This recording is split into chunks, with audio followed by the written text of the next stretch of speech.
போல என்னும் இந்த இது கூட வச்சு ஒரு லைன் சினிமா பாட்டு கூட வந்திருக்கு ஓகேவா. இது வந்து எந்த லைனில் இருக்குது அப்படின்னா குறுந்தொகையோட ஒரு பாடல் லைன்னா இது செம்புல நீர் போல ஓகேவா. அடுத்து பண்டமாற்று முறை பற்றி கூறும் சங்ககால நூல் எதுன்னு கேட்டாங்கன்னா குறுந்தொகை தான் ஓகேவா. அப்போ பண்டமாற்று முறையை பற்றி சொல்கிறது எந்த நூல்னால் இது எப்படி நீங்கள் ஞாபகம் வச்சுக்கலாம் அப்படின்னா பண்டம் வாங்கினாலே நம்மளுக்கு வந்து ஒரு குறுந்தொகையாவது கையில் இருந்தால் தான் நம்மளுக்கு வாங்க முடியும். ஒரு பண்டம் வாங்கினாலே என்ன வேணும், பைசா வேணும், அது குறுந்தொகை அப்படின்னு வச்சுக்கோங்க ஓகேவா. நெக்ஸ்ட் வந்து கொங்குதேர் வாழ்க்கை அஞ்சதை தும்பி இது வந்து எதில் இருக்குது அப்படின்னா குறுந்தொகைண்ணே, இதுவும் குறுந்தொகை பாடல் லைன் தான். அப்புறம் நம்ம ஏற்கனவே பார்த்தோம் குறுந்தொகை தொகுப்பித்தவர் யாருன்னு தெரியவில்லை ஓகேவா.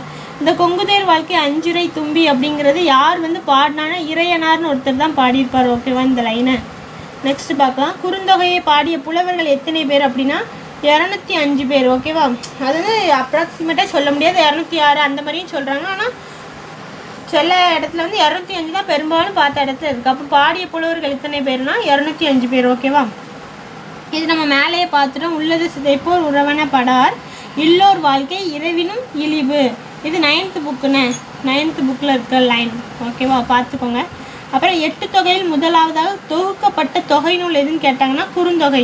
இதே நம்ம வந்து நேற்று கிளாஸில் என்ன பார்த்தோம்னா 8 தொகையில் முதலாவதாக வைத்து எண்ணப்படும் நூல் எதுன்னு கேட்டாங்கன்னா நற்றிணை.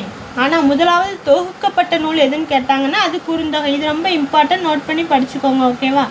முதலாவதாக தொகுக்கப்பட்ட நூல் குறுந்தொகை. அதுக்கப்புறம் இது 6th புக்கில் இருக்க லைன் பாடல் லைன் தான். இந்த ரெண்டுமே பாலோடு வந்து கூலோடு பெயரும் ஓகேவா. அப்போ கூலோடுங்கும்போது நீங்கள் குறுந்தொகைன்னு ஞாபகம் வச்சுக்கலாம். நான் அப்படி தான் ஞாபகம் வச்சுருக்கேன். இது 6th புக்கில் இருக்க ஒரு லைன். நெக்ஸ்ட் லைன் என்னென்னா பலர்புகு வாயில் அடைப்ப கடவுணர் வரிவீர் உள்ளீரோ.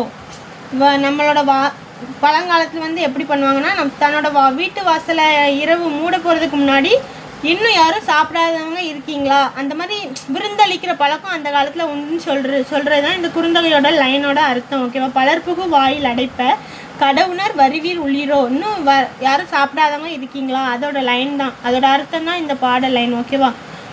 ஓகே ஃப்ரெண்ட்ஸ், இந்த வீடியோ பிடிச்சிருந்தா லைக் பண்ணுங்கள், ஷேர் பண்ணுங்கள், கமெண்ட்ஸ் பண்ணுங்கள்.